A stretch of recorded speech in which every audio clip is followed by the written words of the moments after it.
BNP নেতৃবৃন্দকে অনুরোধ করব যে প্রধানমন্ত্রী মহোদয় যিনি বিএনপি প্রার্থী, যার জন্য আজকের এই সভা, উনি এই এলাকায় কয়েকবার এসেছেন নির্বাচনের আগে এবং এই জায়গাতে দুই এক জায়গায় ঘুমও উনি পারছেন।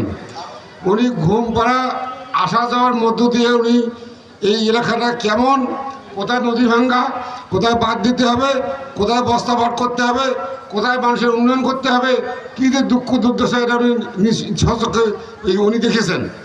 আমি আজকে ওনাকে অনুরোধ করবো, ইনশাআল্লাহ আল্লাহ যদি বাসা রেখে থয়, যতই কেউ মাস্তানি করুক না কেন, যতই কেউ টুপি মাথা দিয়ে মলবির পেশে আমাদের দেশের মাস্তানি করুক না কেন, আপনার বিজয় কেউ ঠেকাতে পারবে না।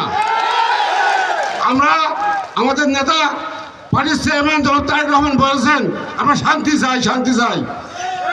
আমরা কোনো অশান্তি চাই না, কালকে আমরা অশান্তি ঘটাই নাই। আমরা শান্তি চাই, আমরা নির্বাচন পর্যন্ত শান্তি নয়, আমরা সারা জীবন শান্তি চাই। আমাদের দল বিএনপি। প্রিয় ভাই বোনেরা, কথা বাড়াবো না, আমাদের মার্কা নাকি এই ছিংমারি ইউনিয়নের মার্কা নাকি এই কেন্দ্রে 1 নম্বর 2 নম্বর ওয়ার্ডের ভোট কেন্দ্র। এই কেন্দ্রে ওই যারা সন্ত্রাসী করে, যারা মানুষকে ঢোকা দেয়, বেশদের টিকিট পেঁচায়, ওই মানুষের বাড়ি গিয়ে হাত ধরে মা বন্ধুকে ব্যবহার করে, তাদেরকে একটা লজ্জাহীনভাবে ভোট দিতে হবে। অর্থাৎ ভোট তুলে তারা বোঝে এই এলাকায় মানুষ কী চায়। যদি আপনারা এই এলাকায় উন্নয়ন চান, পেছনে নদী ভাঙাবো, নদীর বাঁধ চান, তাহলে আপনারা বুঝতে পারতেছি, আমরা বুঝতে পারতেছি যে আমরা বাংলাদেশে ইনশাল্লাহ মহাসভার বিএনপি ক্ষমতা আসতেছে, তাই না?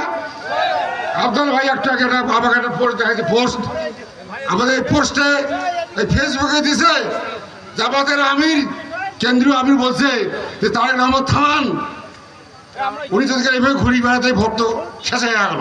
কি আমরা ওই দলের কর্মী? কোন দলের কর্মী? যে দলের প্রতিষ্ঠা শহীদ রাষ্ট্রপতি জিয়া রহমান। আমরা ওই দলের কর্মী। কোন দলের কর্মী? যে দলের নেত্রী ছিল বাংলাদেশের 3 বারে অবসর প্রধানমন্ত্রী বেগম খালেদা জিয়া। আমরা ওই দলের কর্মী। কোন দলের কর্মী? যে সারা বাংলাদেশে তারা সুনাম রয়েছে। কথা বাড়াবো না।